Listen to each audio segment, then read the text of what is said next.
ବିରିକୋଟ ନିକଟରେ ସଡ଼କ ଦୁର୍ଘଟଣା, ଜଣେ ଗୁରୁତର ଆହତ।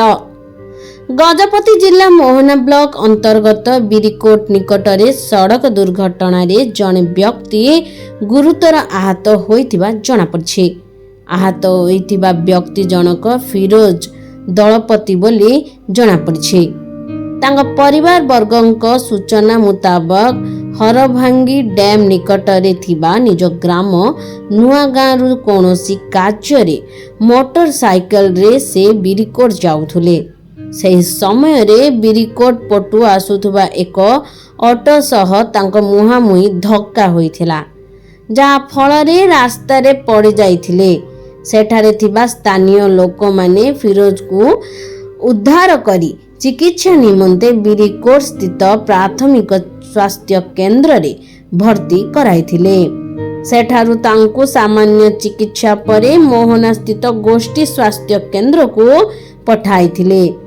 ସେଠାରେ ଫିରୋଜଙ୍କ ଅବସ୍ଥା ଗୁରୁତର ହେବାରୁ ଡାକ୍ତର ବ୍ରହ୍ମପୁର ସ୍ଥିତ ମହାରାଜା କୃଷ୍ଣଚନ୍ଦ୍ର ଗଜପତି ଭେଷଜ ମହାବିଦ୍ୟାଳୟକୁ ପଠାଇଥିଲେ।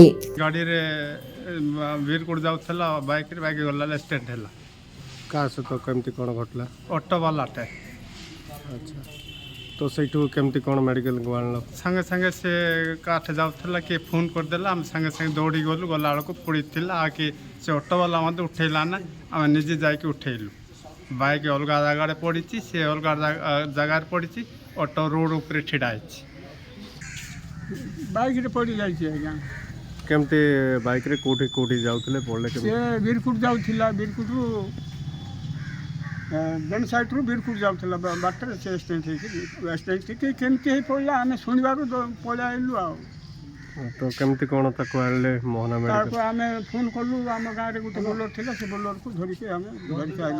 ବିରକୁଟ ଗଲୁ। ବିରକୁଟ ଯିବାରୁ ତାଙ୍କୁ କହିଲେ ଏଇଟା ମୁଁ କିଛି କରିପାରିବି ନା, ମୋହନା ନେଇଯାଅ।